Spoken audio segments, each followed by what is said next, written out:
신약성경 누가복음 9장 51절에서 56절 말씀 봉독할 때에 주께서 성경에 명하신 바를 따라 주의 말씀을 잘 받는 표로 크게 아멘합니다. 봉독합니다. 예수께서 승천하실 기약이 차감해 예루살렘을 향하여 올라가기로 굳게 결심하시고 사자들을 앞서 보내심에 그들이 가서 예수를 위하여 준비하려고 사마리아에 있는 한 마을에 들어갔더니 예수께서 예루살렘을 향하여 가시기 때문에 그들이 받아들이지 아니하는지라.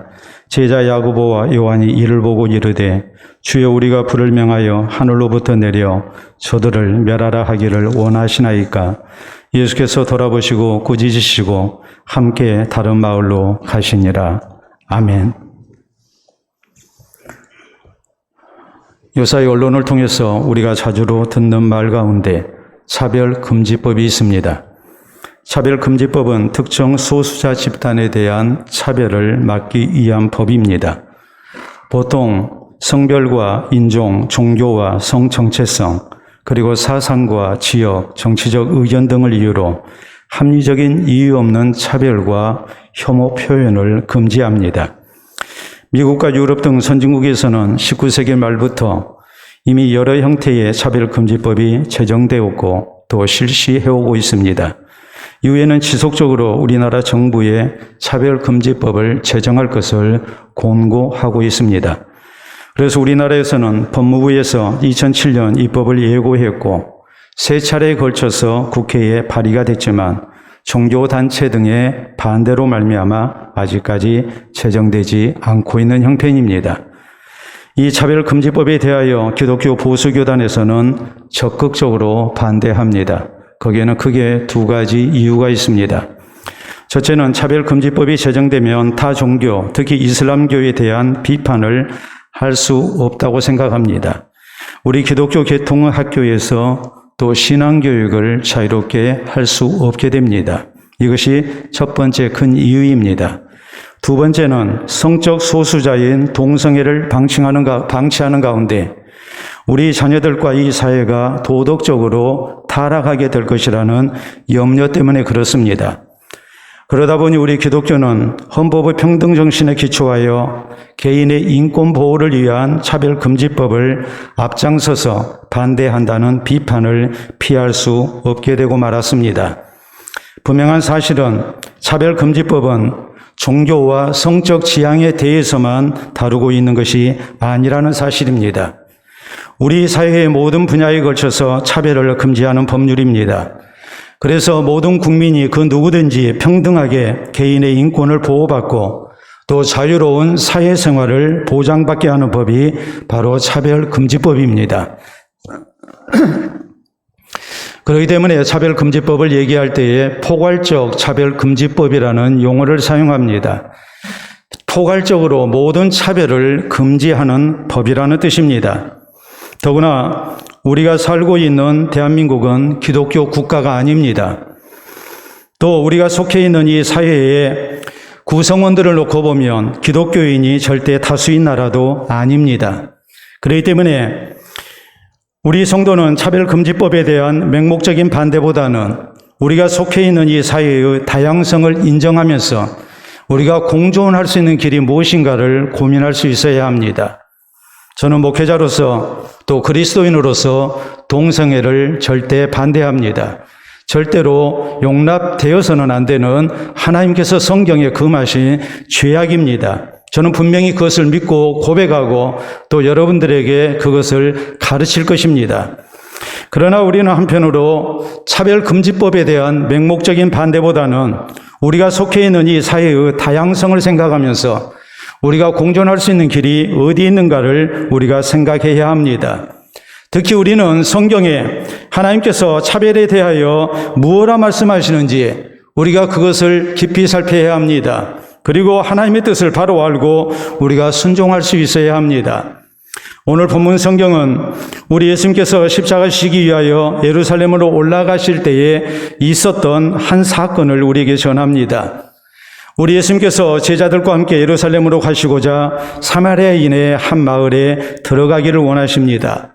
그러나 사마리아 사람들이 마을로 들어오는 것을 막았습니다. 왜냐하면 당시 유대인들과 사마리아 사람들은 서로 배척하고 서로 차별하고 있었기 때문입니다. 주전 400년대 중반부터 예수님 당시까지 무려 400여 년 동안을 저희는 서로 적대하며 살아왔습니다.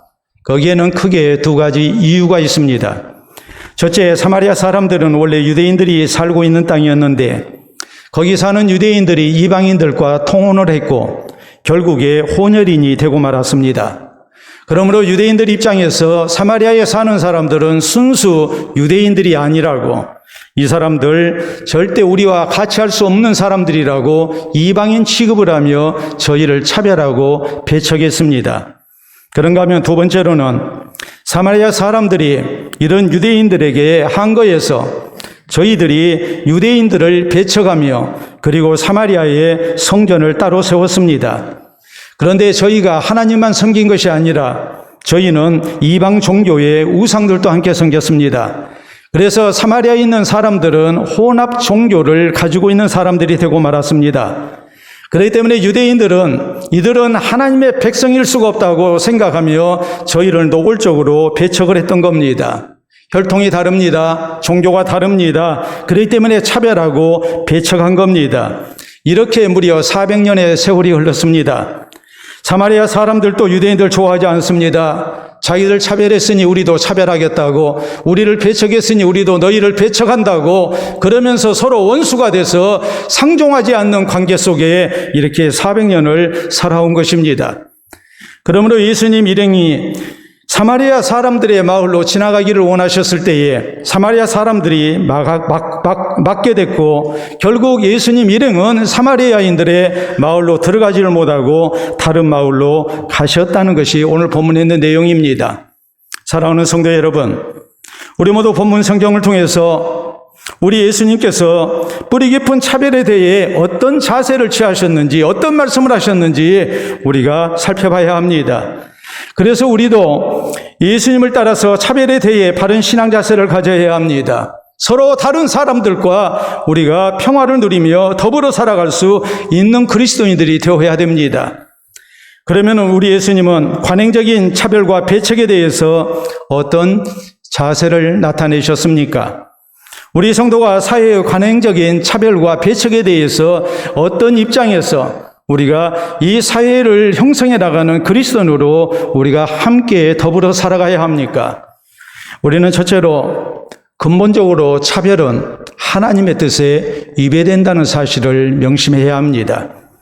51절에 보면 예수께서 승천하실 기약이 차감해 예루살렘을 향하여 올라가기로 굳게 결심하시고라고 말씀은 시작됩니다.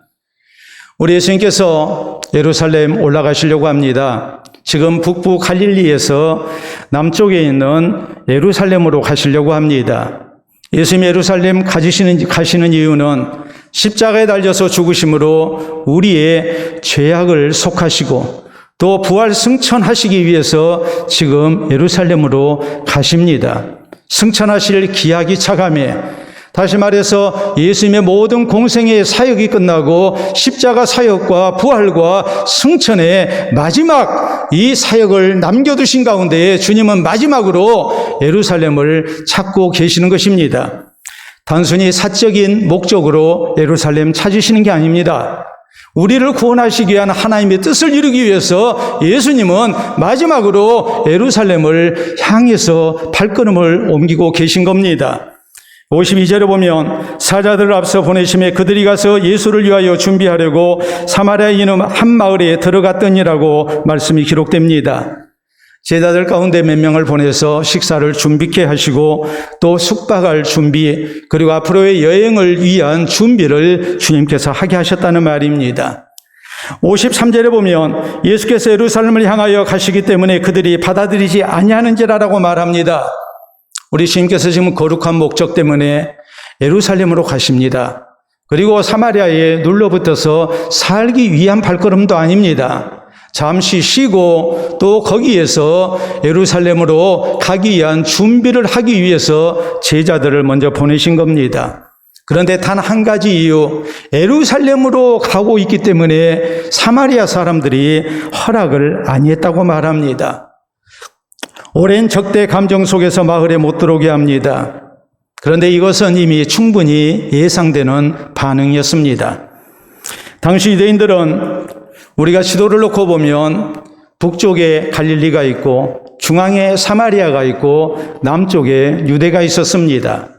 그렇기 때문에 유대에서 북갈릴리로 가기를 원한다면 중앙에 있는 사마리아를 거쳐야 하고 또 반대로 북갈릴리에서 남유다로 가기를 원한다면 중앙에 있는 사마리아를 역시 거쳐야 합니다. 그러나 사마리아 사람들이 유대인들 용납하지 않습니다. 그러므로 유대인들은 여행을 할 때에 동쪽에 있는 베레아 지역으로 우회해서 먼 길을 돌아가지고 이렇게 왕래를 할 수밖에 없었습니다. 참 불편한 일입니다. 그러나 이 불편을 감수했던 것은 사마리아 사람들을 저희 스스로 차별하고 배척했기 때문에 또 사마리아 사람들도 유대인들과 상종하지 아니하고 저희가 차별받은 대로 배척받은 대로 그대로 갚았기 때문에 이렇게 400년 동안을 서로 보지 않고 살아온 것입니다. 그리고 그 대가로서 저희는 모든 불편을 감수하며 왕래할 수밖에 없었습니다. 우리 예수님은 이 모든 일 다 알고 계셨습니다.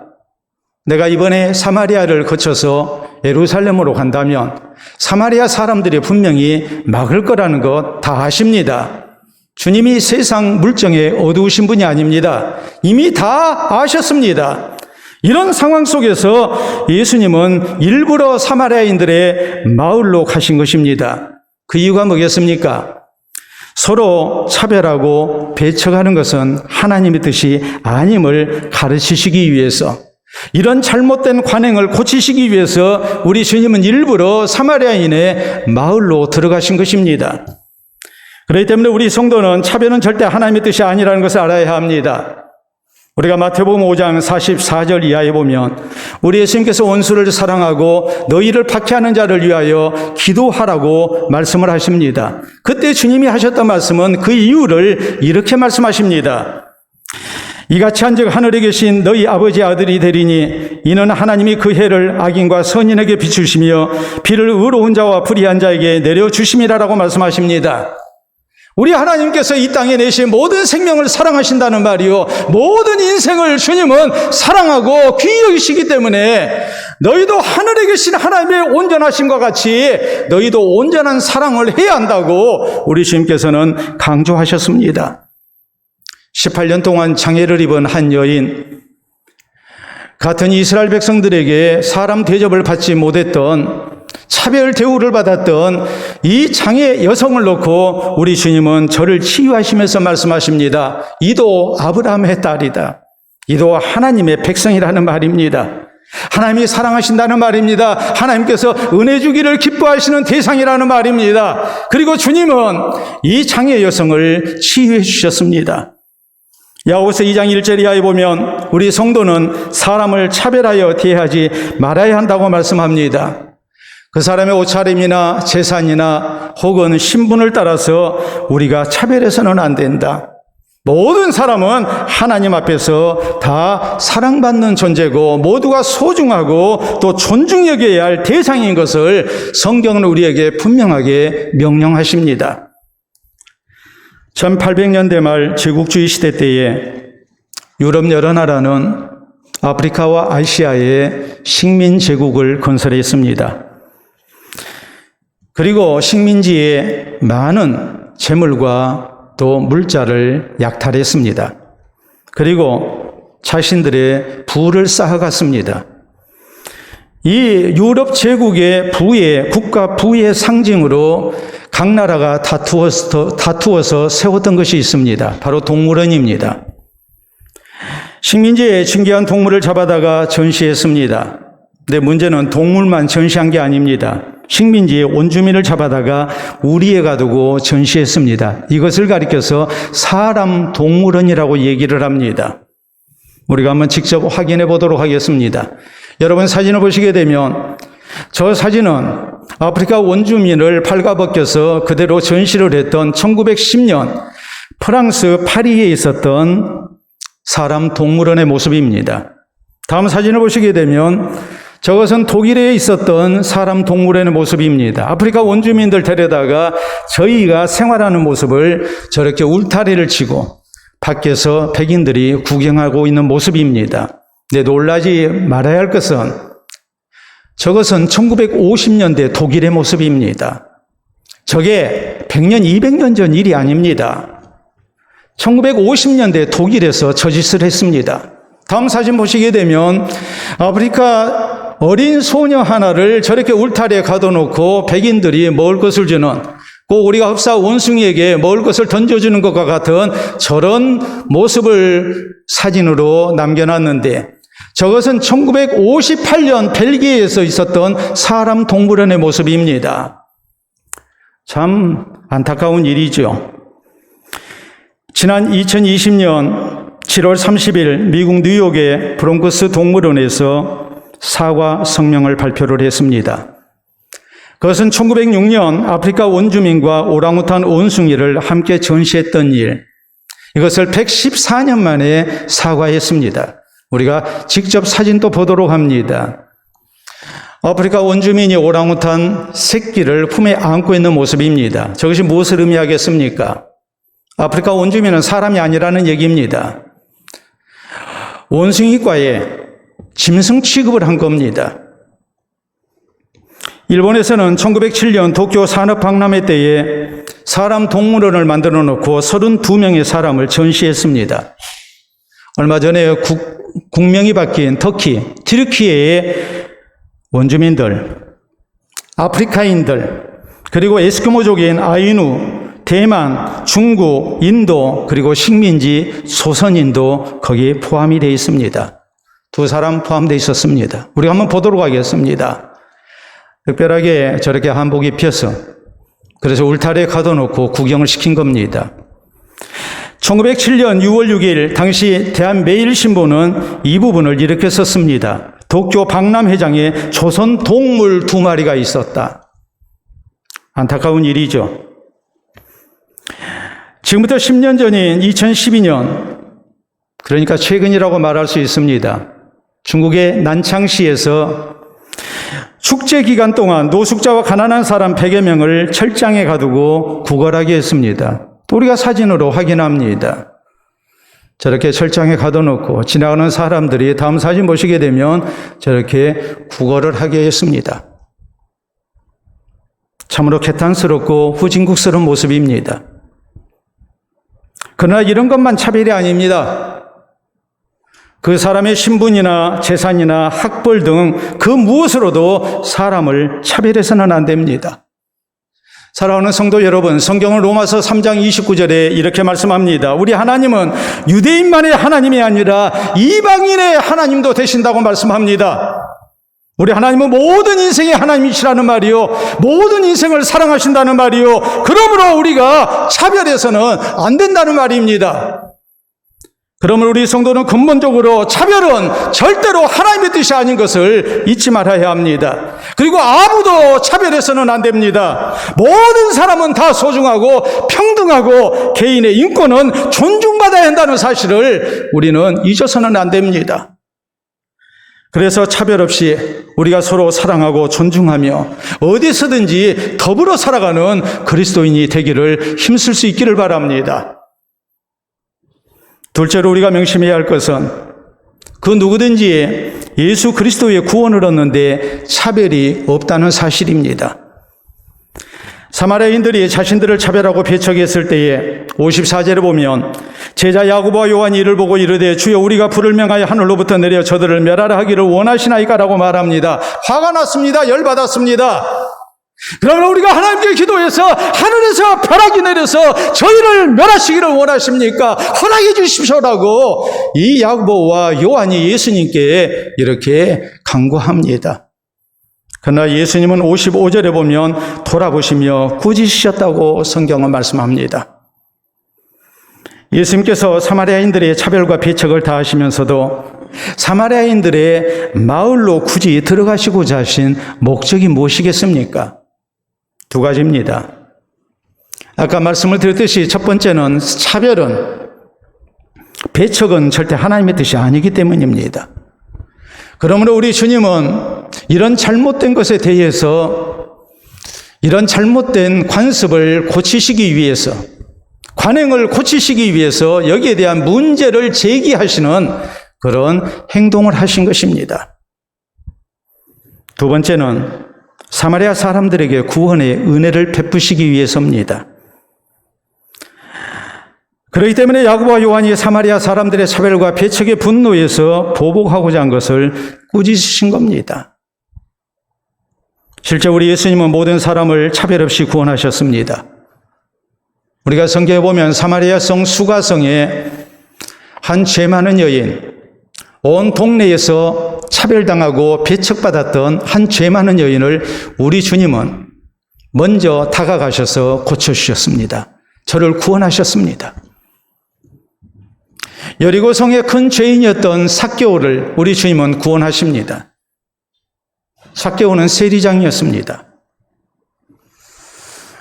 당시 세리는 죄인의 대명사였고 이방인과 더불어서 유대 사회에서 철저하게 차별당하고 배척받는 대상이었습니다. 왜냐하면 로마의 앞잡이가 돼서 동족들을 수탈했기 때문에, 그리고 그 돈으로 치부했기 때문에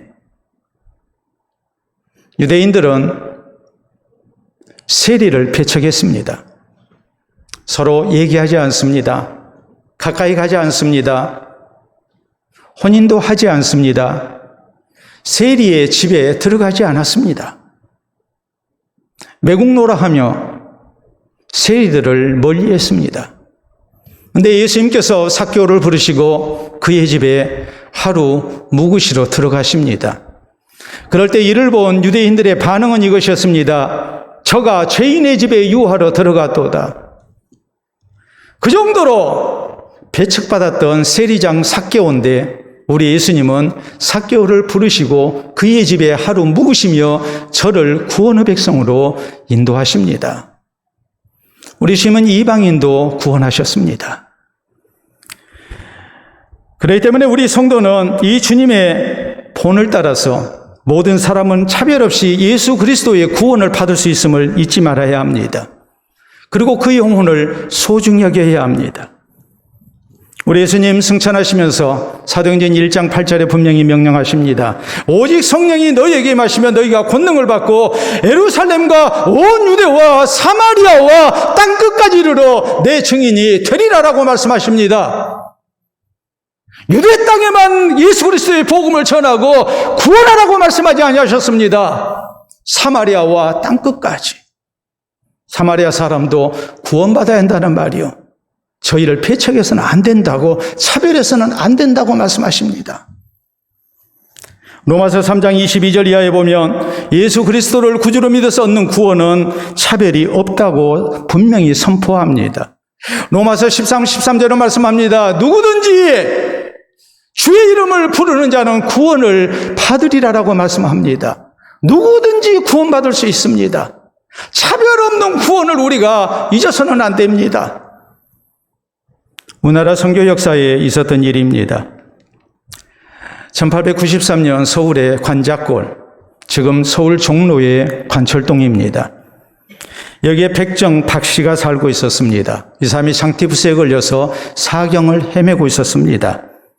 이 소식을 듣고 제중원 의사요 선교사인 에비슨이 무보 선교사와 함께 왕진을 갔습니다.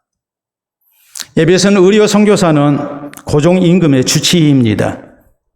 그런데 천하고 천한 백정을 찾아와서 저를 치료해 주는 겁니다.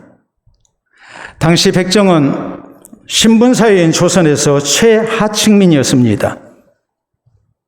성은 있으되 이름을 가질 수 없었습니다. 호족도 없습니다. 그런가 하면 거주지도 제한됐고 갓을 쓸 수 없었습니다. 결혼을 해도 상투를 틀지 못했습니다. 그러므로 그냥 백정 박씨입니다. 이 사람이 임금의 주치의가 자기를 치료해서 낫게 했을 때에 얼마나 큰 감동을 받았겠습니까? 선교사가 전하는 예수 그리스도의 복음을 받아들이고 예수님을 구주로 영접합니다. 그에게 무어 선교사가 세례를 주려고 했을 때 양반 군인들이 결사적으로 반대합니다.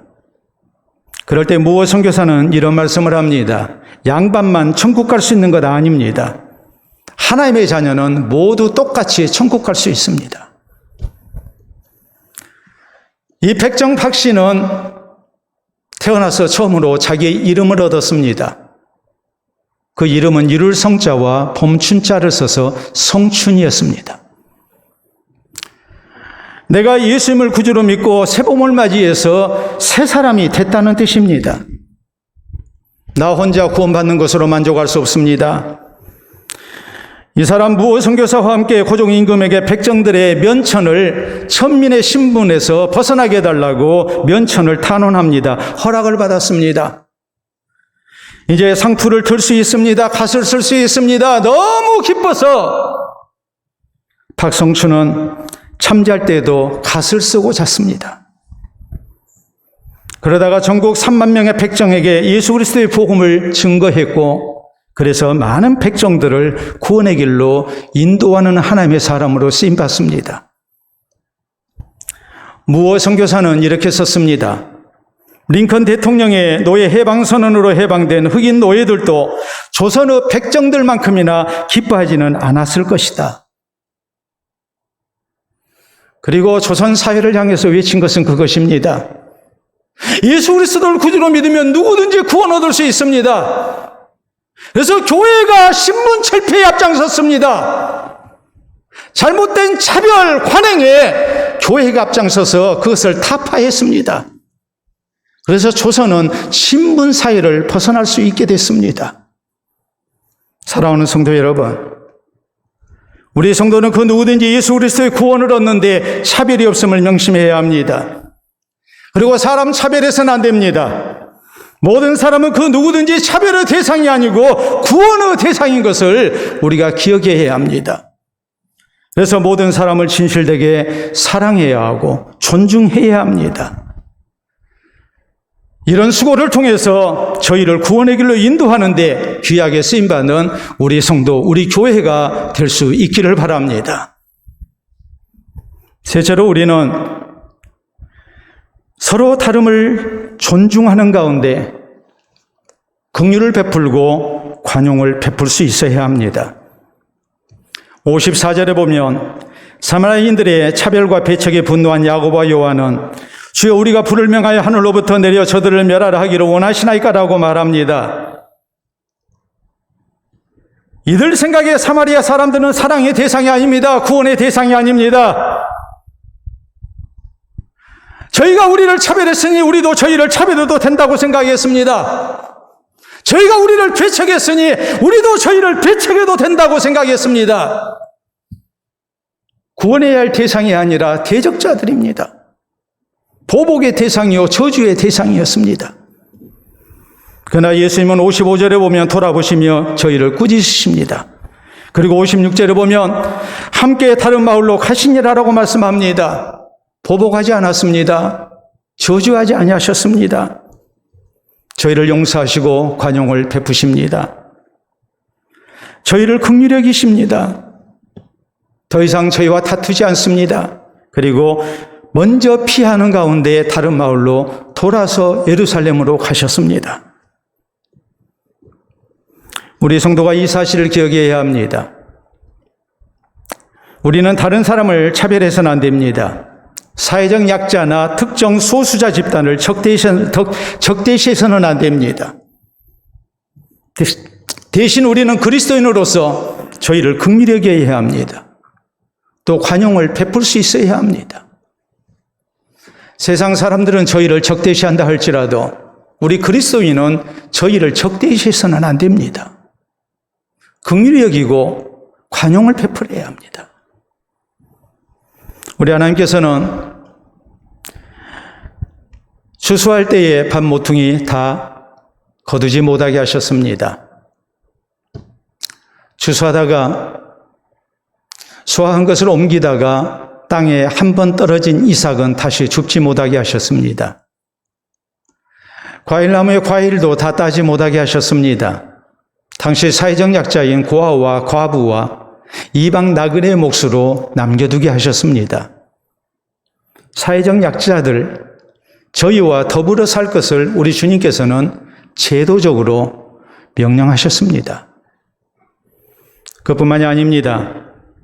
우리가 성경에 보면 예루살렘 교회가 크게 부흥했을 때에 교회의 구성원은 크게 두 종류였습니다. 한 부류는 다수파인 히브리어를 쓰는 히브리파 유대인들이었고, 또 하나는 헬라어를 쓰는 소수파인 헬라파 유대인들이었습니다.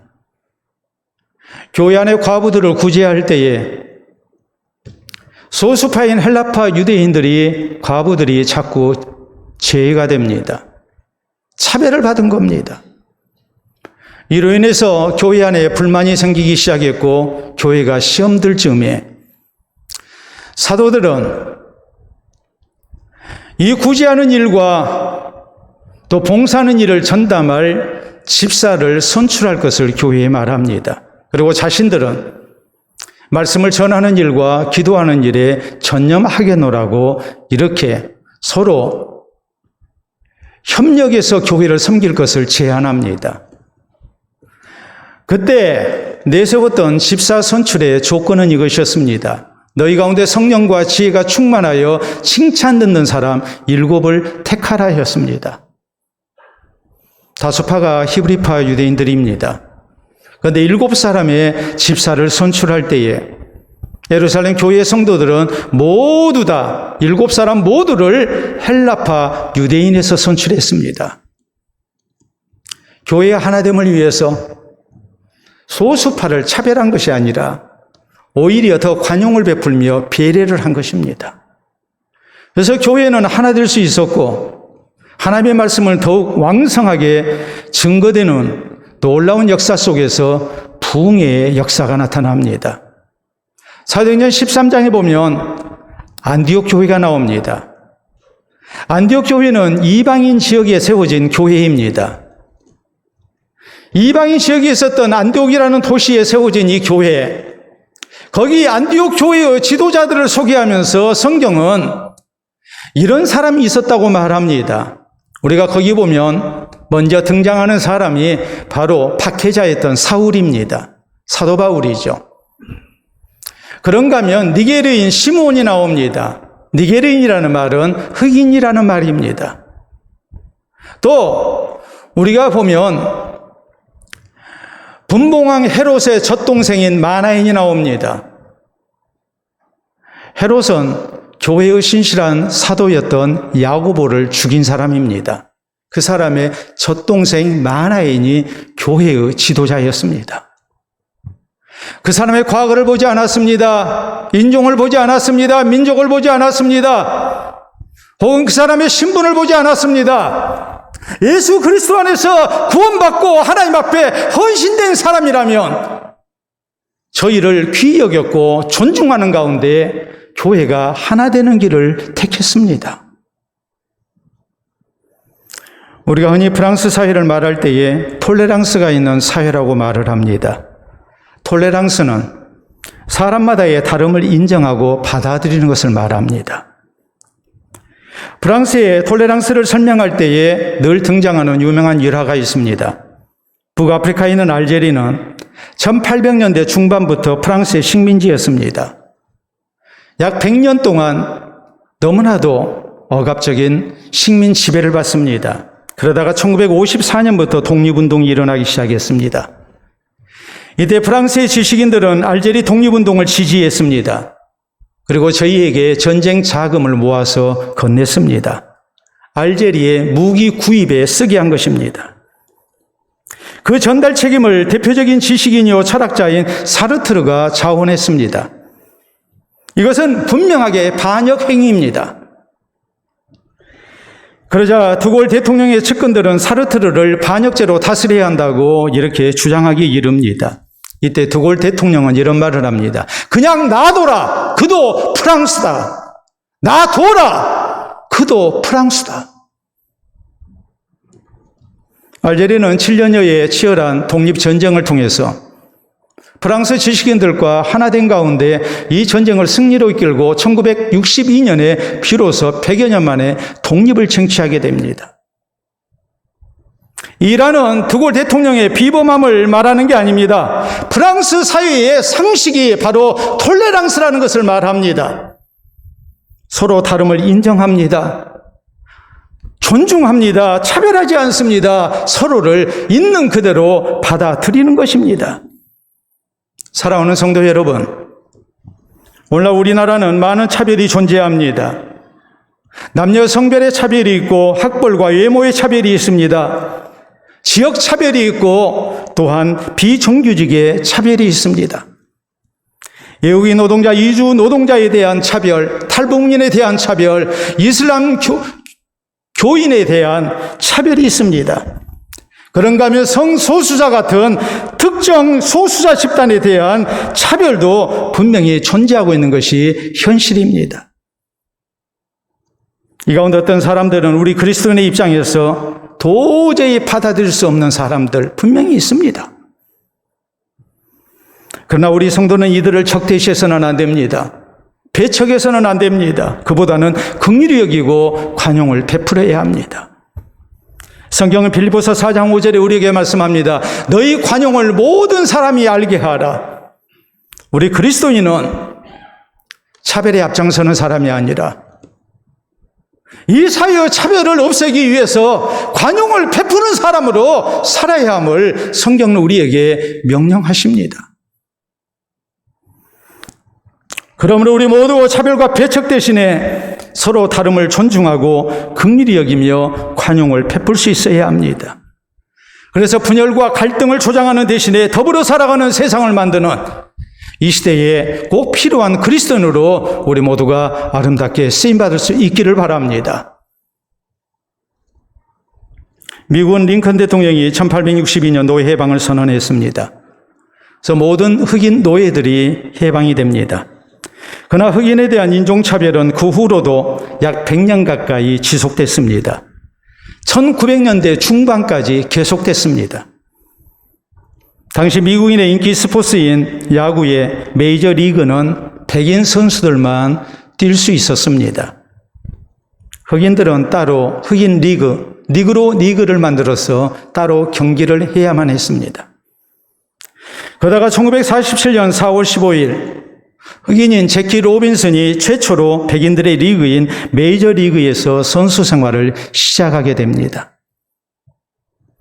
그러자 백인 관중들이 난리가 났습니다. 로빈슨에게 엄청난 야유를 퍼붓고 상대팀 선수들은 로빈슨에게 고의적인 반칙으로 괴롭힙니다. 심판은 아주 편파적인 판정을 했습니다. 심지어는 같은 팀 선수들까지 우리는 흑인들과 함께 뛸 수 없다고 하면서 로빈슨의 이적을 요구했습니다. 로빈슨이 데뷔한 지 한 달이 지난 5월 14일 스포츠 역사상 엄청난 사건이 일어납니다. 경기 때에 백인 관중들이 로빈슨에게 엄청난 야유를 퍼붓고 상대팀 감독과 선수들까지 입에 못 담을 욕을 하며 저를 모욕했습니다. 이때 로빈슨과 같은 팀의 동료인 유격수 피 리즈가 일루수인 로빈슨에게 다가갔습니다. 그리고 이런 포즈를 취했습니다. 보도록 하겠습니다. 저 장면, 등번호 42번은 흑인인 제키 로빈슨이고 등번호 1번은 백인인 유격수 피 리즈입니다. 저것은 42라는 제키 로빈슨의 등번호를 제목으로 한 영화의 한 장면입니다. 그때 장면 그대로 연출한 겁니다. 이후로 더 이상의 야유가 사라졌습니다.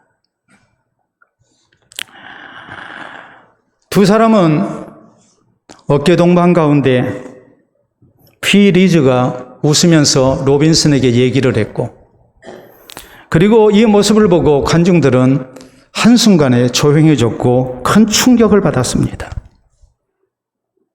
그러나 이 일을 계기로 해서 미국 야구에 흑인에 대한 차별이 사라지기 시작했고 새 시대가 열렸습니다. 제키 로빈슨은 이런 고백을 했습니다. 리즈의 팔이 나를 구원해 줬다. 정말 참을 수 없는 모멸감 속에 뛰쳐나가고 싶은 그 상황 속에서 백인인 리즈가 나를 얼싸안았을 때에 나는 구원받을 수 있었다.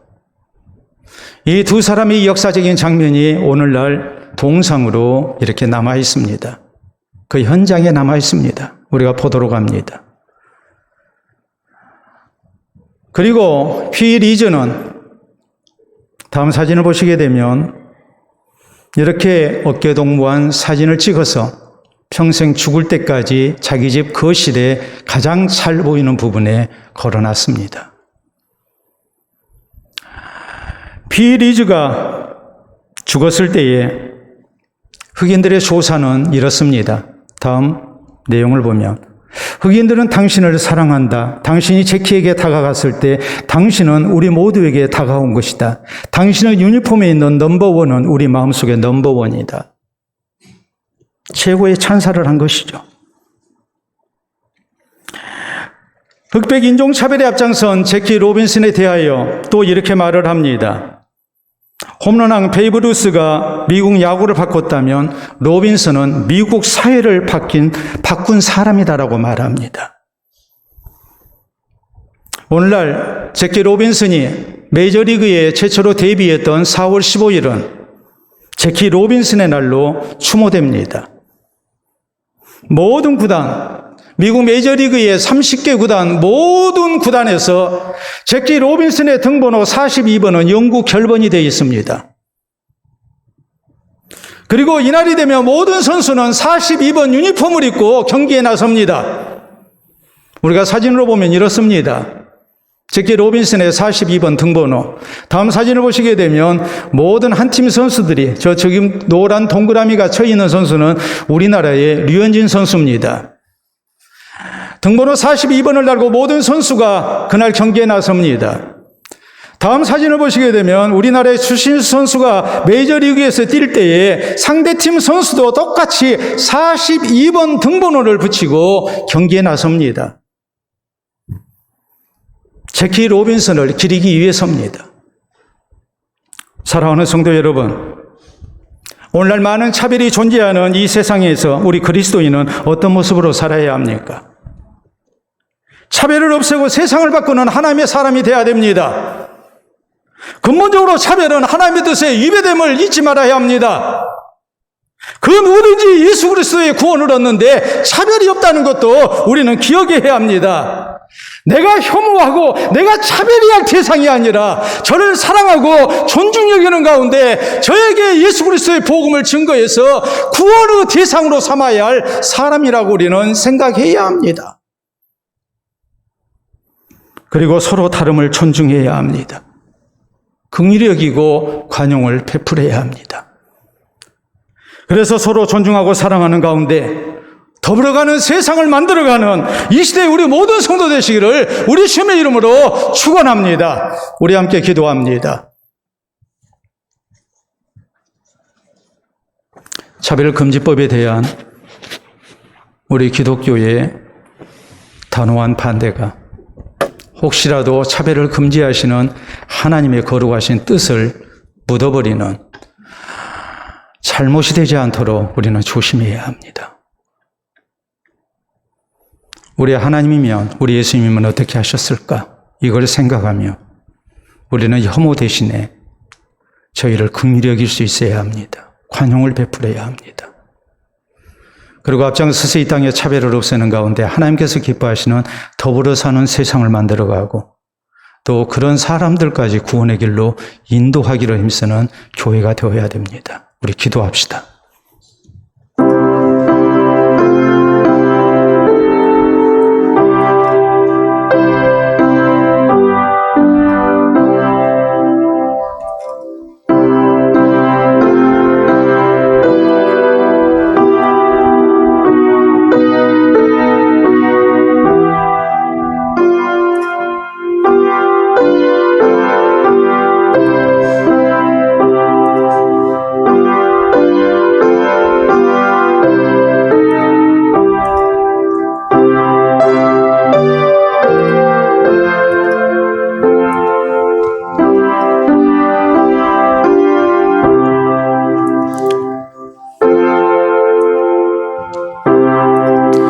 자비로우신 아버지, 사랑과 긍휼이 풍성하신 아버지, 은혜를 진심으로 감사합니다. 우리 하나님의 크신 사랑과 은총 속에 우리를 먼저 구원의 백성을 삼으시고 또 우리를 하나님의 동역자로 세우셔서 세상을 변화시키며 또 하나님 사랑하시는 영혼들을 구원받게 하시는데 우리를 세워주신 것을 진심으로 감사합니다. 오늘날 차별금지법 때문에 온 세상이 너무나도 혼란스러운 이때에 우리가 그리스도인으로서 어떤 입장을 취해야 하는지 오늘 말씀을 통해 주의 음성을 듣기를 원합니다. 우리 주께서 모든 영혼들을 사랑하셨음을 잊지 말게 하시고 차별 없는 교회와 차별 없는 세상을 만들기 위하여 우리가 앞장서야 함을 교훈하셨음을 잊지 말게 하여 주시옵소서.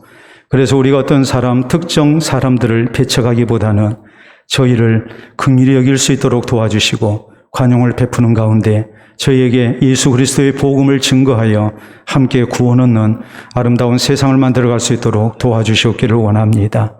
우리 사랑하는 성도들, 이제 있게 하신 곳에서 모든 이들을 그리스도의 마음으로 사랑하게 하시고 저희 차별하는 일이 있지 아니하게 하시고 차별을 반대하는 가운데 우리 모두가 참으로 하나님께서 기뻐하시는 함께하는 세상, 더불어 사는 복된 세상을 만들어가는데 앞장설 수 있도록 인도하여 주시옵소서. 우리에게 주어진 환경 속에 하나님의 지혜가 있게 하시고 바른 처신이 있게 하여 주셔서 혹시라도 세상을 사랑하시는 하나님의 영광을 가리는 일이 있지 않게 하시고 또 우리를 통해서 구원받기를 원하시는 귀한 영혼들을 우리가 배척하는 일이 있지 않도록 주님께서 인도하여 주시옵소서. 감사하며 예수님 이름으로 기도하옵나이다. 아멘.